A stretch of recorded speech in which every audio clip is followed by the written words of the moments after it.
Have you ever wanted to start a podcast and just didn't know where to go to get your journey started? Well, look no further than Anchor Podcasting. Anchor is the easiest way to make a podcast, and it gives you everything you need for free in one spot, which you can use right from your computer or a mobile device if you need to record on the go.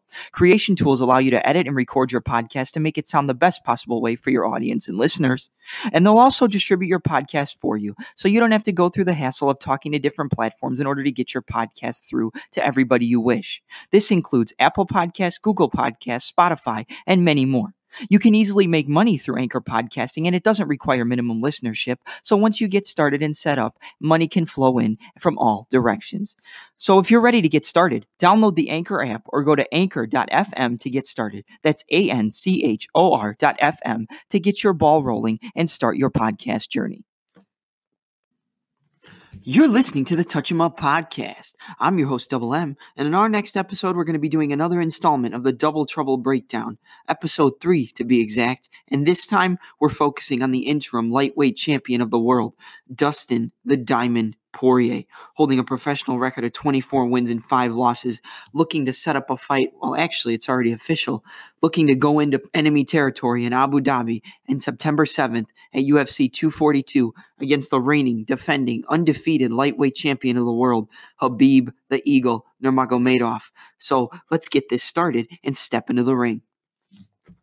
Hey guys, how's it going today? I'm super excited to get this breakdown. I know I've been slacking on the breakdowns. I said I would do one a week.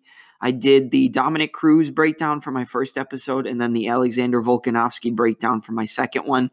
This is the third installment, and I figured since he has such a big fight coming up against the undefeated Russian Khabib Nurmagomedov, there's no better time to do it than now, unless I did it closer to the fight. But Poirier has improved so much and evolved as a mixed martial artist in the years, or in his last 3 fights, which are what we're going to talk about during this podcast. We're going to go over his fights with Justin Gaethje, the rematch against Eddie Alvarez, and the title win against Max Blessed Holloway. Just in those 3 fights in general, he's made so many improvements, and just the way his style has evolved. Mainly the Gaethje fight. I think the Gaethje fight was really the coming out party for Dustin Poirier.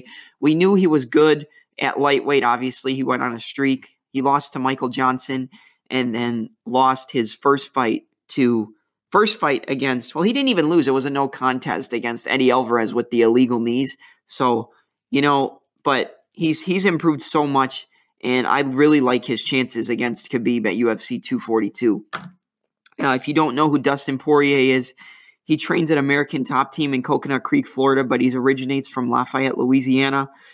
And, he's got coaches like Mike Brown, his boxing coach, Dia Davis. I don't know who his strength and conditioning coach is. I just listened to an interview where he talked about him, but Dia Davis has really brought up his boxing game and his footwork and his head movement to a new level, just with the training he's put in, and you could see it in his fights. And I know during these breakdowns, I don't have visuals to help you see what I'm talking about, but I'm going to try to break it down as much as possible. This might be 3 parts. It's going to be a long podcast. You know what? Probably 2. I don't think it's going to be long, but it'll be worth it. So I hope you guys enjoy, and let's get it started. So let's start out with his fight against Justin the Highlight Gaethje. Gaethje came into this fight, I believe, with a record of 18-1 after he suffered his first loss to Eddie Alvarez at UFC 218. He was undefeated before that and then suffered that loss and then came right back into the shark-infested waters against Dustin Poirier. And Justin Gaethje's been on a tear lately. You look at the guys he's beaten. James Vick, first-round KO. Edson Barboza, first-round KO. 2 back-to-back first-round KOs going up against Khabib, going up against Cowboy Cerrone coming up. But this Dustin Poirier fight was the people's main event, man. It was, I believe it was a UFC Fight Night on Fox. It was on April 14th, 2018. But let's just go into how this fight went down. I'm going to go round by round, and then I'm going to just kind of piece it all together as we go. So to start it off, during the first round, obviously Poirier fights out of a southpaw stance, which is right foot in forward, left foot in back. Your power's in your left hand, and you use your right hand to set up your shots. You could throw your jab, you could throw your right hook to angle off, You could throw that lead uppercut to the straight left hand, and you have a lot of movement.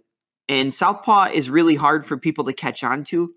I feel like it's gotten easier as the years have gone on, just because so many more people are switching stances and going from orthodox to southpaw and just back and forth all the time. But it's always hard to fight a southpaw. But if you could switch back and forth, it makes it even more difficult because you're comfortable in both stances. So Gaethje threw a right hand and a left hook against Poirier in that first round. And Poirier I saw somebody call it the skull and crossbones defense. I'm going to call it, I called it Dracula's cape, but it's basically, since he's in a southpaw stance, he covers, he like shoulder rolls with his right arm, which is where he'll put his shoulder like against his chin, and then he'll helmet guard on the left side, but he almost kind of crosses his arm. So he'll stick his elbow out a little bit, like to get a little bit more distance, and he'll shoulder roll hard on the right side and cover up with a helmet guard on the left. So if you're in a conventional stance, if you throw the right hand, he's going to cover up on the helmet guard. And if you throw the left hook, if you throw the right hand, he'll block it with the shoulder roll, and the left hook he'll cover with the helmet guard. So Gaethje threw the right hand into the looping left hook, and Poirier used that shoulder roll helmet guard defense, and he catches the right hand and then shoulder rolls the left hook away. He loves using this guard. You see it a lot more in his recent fights. He doesn't block conventionally. Like Justin Gaethje will put his hands up in front of his face and cover like a normal, just hands in front of your face, traditional guard. Poirier loves using this shoulder roll, the helmet guard defense. I'm going to call it, I call it Dracula's cape. I've heard people call it the skull and crossbones defense. But yeah, he loves using this, and he used it a lot in this. So he also likes to use the check right hook to cut the angle on you and get off the center line. So whenever Gaethje would throw the jab, Poirier would go over the jab with the right hook and angle off towards his right side. So Gaethje would move forward, try to throw the jab and the overhand right. But when he threw that jab, sometimes Poirier would just come over, since he's in southpaw, his right hand's in front, come over that jab, parry it down, and come over with the right hook and move away. This is, again, we're just talking about the first round. Some things I noticed. Poirier's always reaching out, touching your hands. He's touching you and trying to gauge the distance, and then so he can parry your shots and counter off what you throw. But he never stands just straight in front of you and puts his hands up. They're always moving, making you think something's going to come at you from different angles, and he's looking at what you're throwing, parrying the stuff out of the way, and then countering off what you throw. And another reason why he does this, because I want to break it down a little bit more for the casual guys. So since he's a southpaw, right hand in front, against the orthodox, which is left hand in front, right foot in back, he uses that right hand to parry down the jab. So you'll throw your jab or anything, and it's really to occupy your front hand. If you're occupying the front hand, they can't use their jab, and you need the jab to set up a lot of your stuff. So he uses that right hand to parry the shot out of the way, or just to keep your hand occupied, so then he can throw his combos, which is usually straight left, right hook, or right uppercut left, or left uppercut, right hook, straight left, right hook. He always likes to finish combos with that right hook or start it with the right hook. He loves that right hook, and you'll see it as we go into this breakdown.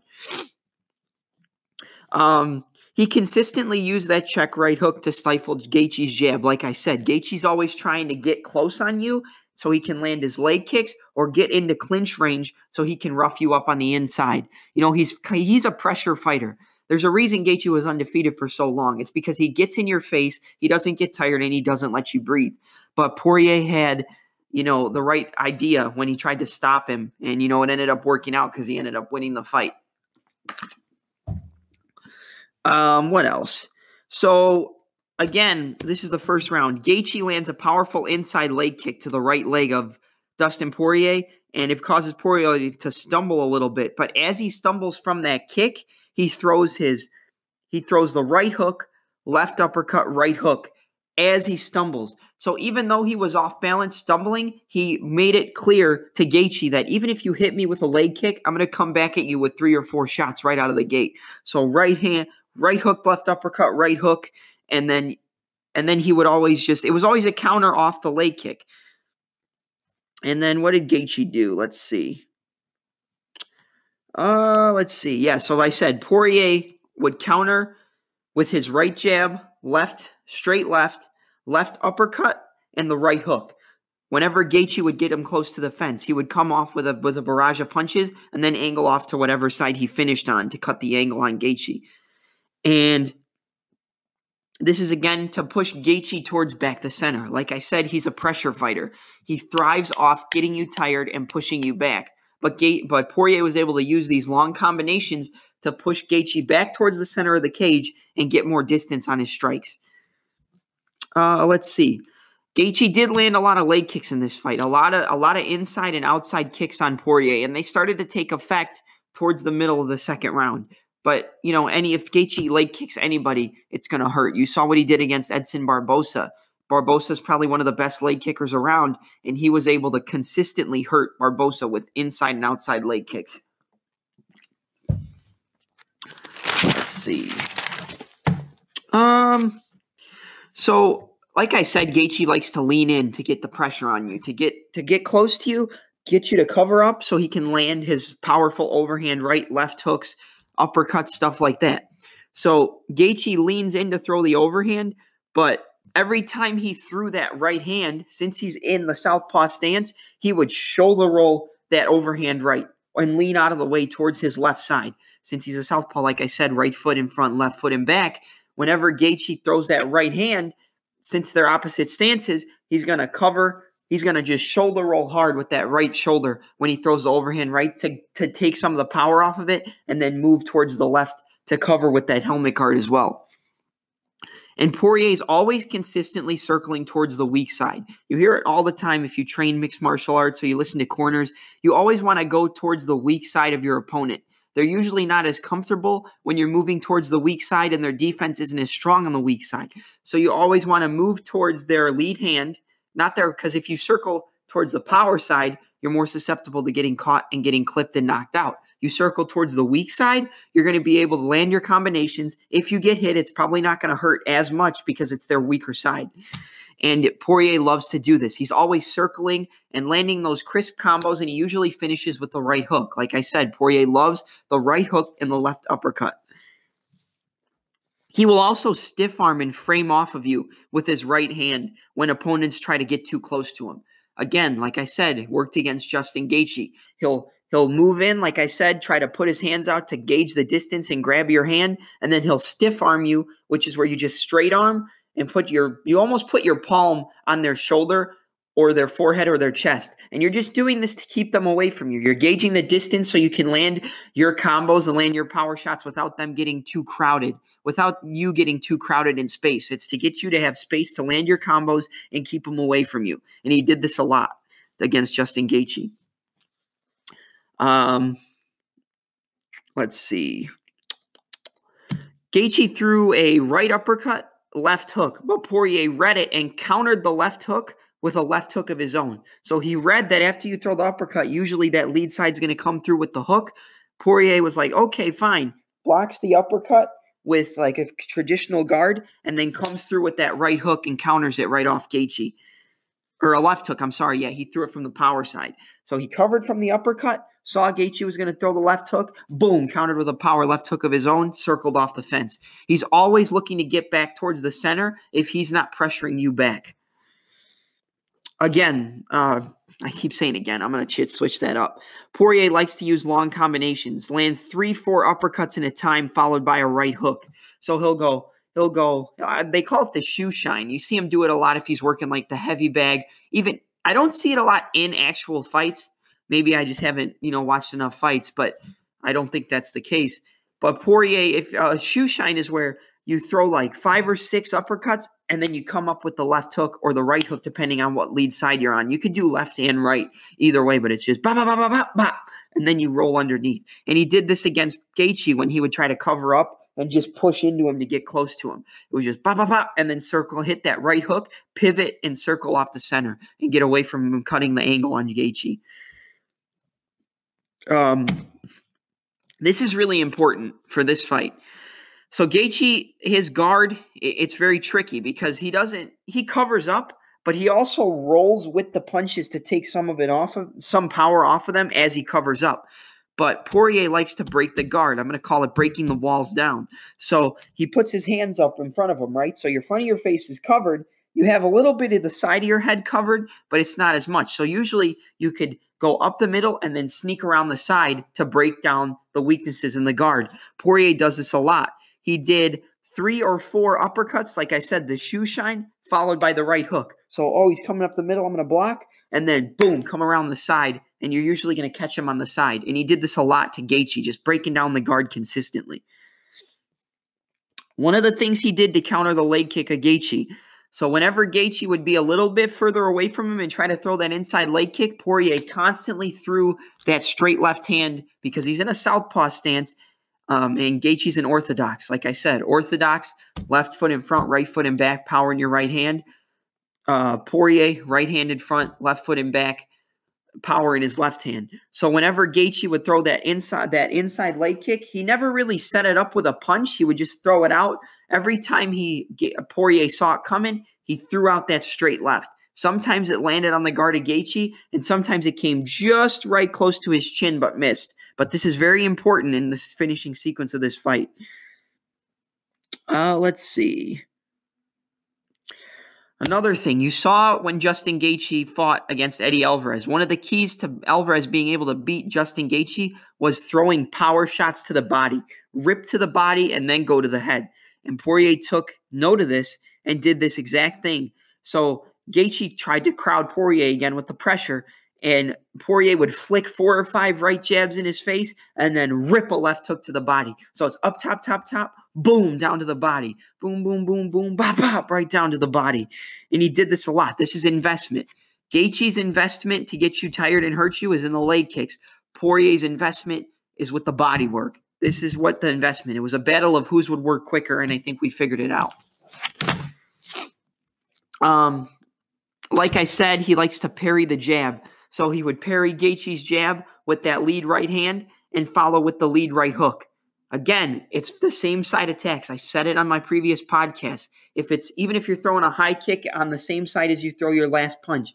So you parry down with that right hand and come through with that right hook. So it's, okay, you're going to throw, boom, boom, slap it down and come over. So it's like hit the bell and come around the side. Boom, boom. And then move off and angle off towards your right side to get off on the angle. As the fight went on, Poirier's always using that jab. He loves using that jab to set you up for longer combinations. Again, like I said, consistently using shoulder roll and helmet guard to block your wide punches as Gaethje would try to pressure him. Poirier leads with a left uppercut in the second round. It's a left uppercut, right hook, and then a left high kick as Gaethje tries to circle away from the onslaught. So since, boom, right hook, or what is it? What did I say? So it's left uppercut, boom, right hook. Gaethje's going to move towards the left because you finished off on your right side. He wants to circle away from where you finished off. Boom, Poirier throws that left high kick as he circles away, catches Gaethje right on the guard. He's reading your patterns of movement. He's looking at where you're going to move after the last shot in the combination and finishing off on that side, so you have to circle back to where he started so he can get you back towards that right hook again. Loves the right hook and the right jab. Bop, bop. Let's see. Poirier shoots a takedown on Gaethje in that second round, and Gaethje stuffs it. But Poirier goes right back and lands the uppercut, left hook, the right uppercut and the left hook on the inside. So this is really important. If you get taken down and then you get back up to your feet, usually you take a second to reset your positions and get your footing under you. So Poirier shoots the takedown, Gaethje stuffs it, but the second Gaethje stuffs that takedown, Poirier goes right in his face and gets close to him because he knows he's trying to get him tired. He's trying to get him winded. And it's really hard to do that against a guy who thrives off doing that to his opponents. So he gets real close to him right after he shot that takedown, and boom, and he throws that right uppercut, left hook on the inside. This is one of Poirier's best combinations when he's close to you in clinch range trying to fight you. If he uses a single collar clinch to throw this combination, or he just gets in close and kind of tries to shoulder roll, push you away, and land the combo. So he did this to Gaethje. Got real close to him, right uppercut, power left hook, circle off to cut the angle on the left side. Let's see. I've talked about how Gaethje backs you up a lot, so we're not going to cover that. Again, Poirier constantly tried to throw that straight left down the pipe to counter Gaethje's inside leg kicks, but he was coming up just short, close to the end of that. Just short, literally like a hair away. Let's see. Gaethje again, he's always on the pressure. I've said this again, just pressure. Trying to push you back towards the fence to get his combinations off. When your back is against the fence against Justin Gaethje, you're in trouble. You're always in trouble. You saw this when he fought Michael Johnson.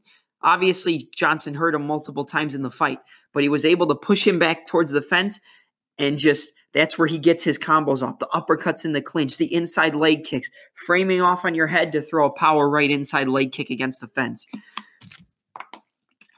But Poirier knew this, and he was ready for it. So Gaethje backs up Poirier again. Poirier throws the right uppercut, right hook from an orthodox stance, with his back to the fence. So here you go. Another thing that shows you how smart Dustin Poirier is. He fought almost this entire fight in a southpaw stance. But when he knew he was in trouble or thought maybe he would be in trouble, he switched to an orthodox stance, putting the left foot in front. So now his right hand is the power hand and his left hand's the lead hand. So Gaethje backed up Poirier thinking, okay, he's going to stay in a southpaw stance. I know what combo's coming. But he switched stances and threw the right uppercut, right hook, just on the same side. He doubled up. So it's up the middle, around the side. Up the middle, around the side. Bop, bop. And then he angled off. And now Gaethje's like, okay, is he going to fight in a southpaw stance again? Or is he switching to orthodox now? And it's tricking up Gaethje's mind.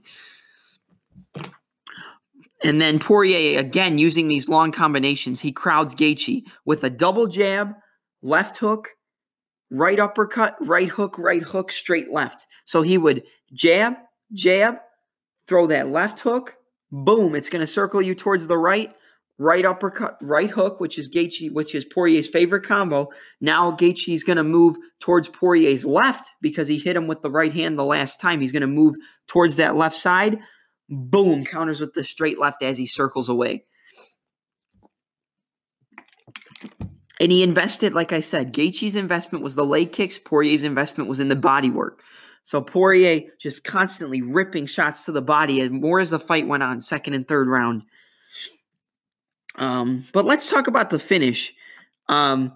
But one thing I said, which this kind of scares me against Khabib, because Khabib does a lot of good work against the fence. It's where he takes you down, triangles your legs, and then works his ground and pound. You saw it against Edson Barboza. He landed some vicious uppercuts against the fence. And Poirier was in a little bit of trouble as he got tired. They put on an incredible pace in this fight. Probably one of the highest paced fights you'll ever see. Poirier doesn't quit. Gaethje never stops moving forward. They probably landed 100 significant strikes just in the first round alone on each side. I think they said Poirier landed like 75 or 80 strikes to Gaethje's head just in the first round. So let's see, where did I leave off? Poirier was in trouble when Gaethje got him against the fence, but when he actually got him against it, like I said, he has to avoid this against Khabib. Otherwise, he's in serious, serious trouble. Let's see. Poirier got a takedown briefly as Gaethje tried to pressure him, but Gaethje used the butterfly guard, which is where you have your insteps on the inside of their thighs, and you're able to elevate them as you lift up your shins, lift up your legs, and then usually you take one hook out and you elevate with one side of the butterfly guard to use your underhook. So let me explain this a little bit.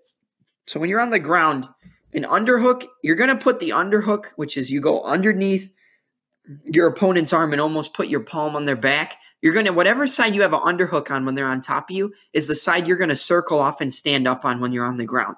So Poirier took down Gaethje. Gaethje grabbed that butterfly guard and used the left underhook to elevate and circle back up to his feet.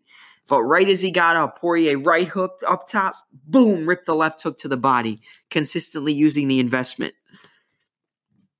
Again, used the right jab or right hook to counter Gaethje's jab. You'll see this in a lot of Poirier's fights as we talk about the Holloway fight and the Eddie Alvarez rematch. One thing you'll notice, sorry for saying I'm just trying to get everything together without going too much. One thing you'll see Poirier do is if he gets in trouble or hit with a good shot, he'll look to his corner for a brief second and then look back at you. He did this against Gaethje. He did this against Holloway for a second. If he looks over to his corner for a second and looks back, he's either starting to feel the pressure of the cardio and getting tired, or he got hit with a good shot and he's rocked a little bit. Gaethje read this and tried to pressure him, but Poirier was calm under fire, calm under the pressure, and was able to come back and counter with some good shots. Now we're going to go into the last round, the fourth round, where Poirier ends up getting the knockout. Gaethje pressures Poirier back to the fence and throws an empty leg kick. So Gaethje does this a lot. He'll just throw the leg kick out there without setting it up with punches. You know, you have to set up your kicks with your punches, set up your punches with kicks. You always want to set it up so you're building the framework to land the shot you want to land. You're putting in the investment, planting the seeds to land your shot. Gaethje was like, forget it. Just blasted a right leg kick. Poirier read it again, as he's been doing in this fight, and countered with a perfect straight left hand. Rocked Gaethje, hit him right on the jaw. This backed Gaethje up to the fence, and Poirier just poured it on. Poirier turns up the output, just landing right hook, right uppercut, right hook. The same combo he uses when you get close to him. Right uppercut, right hook, left straight. Bop, bop, bop, bop. And he lands a straight left, right uppercut, right hook, pushes Gaethje against the fence. Gaethje bounces off. Poirier briefly switches to an orthodox stance, which is left leg in front, right leg in back, and he's normally southpaw, and lands a straight right hand down the center, because it's coming from a different perspective. You're coming from a stance and an angle that your opponent hasn't seen because you're normally in southpaw. This dropped Gaethje, and Poirier ended up getting the finish by a fourth round TKO. Great performance, one of the best fights you'll ever see. But I'm going to cut this part off here, and we're going to go into the second part where I will talk about the Eddie Alvarez fight and then the matchup against Max Blessed Holloway. All right, keep it ready, guys, because we're going.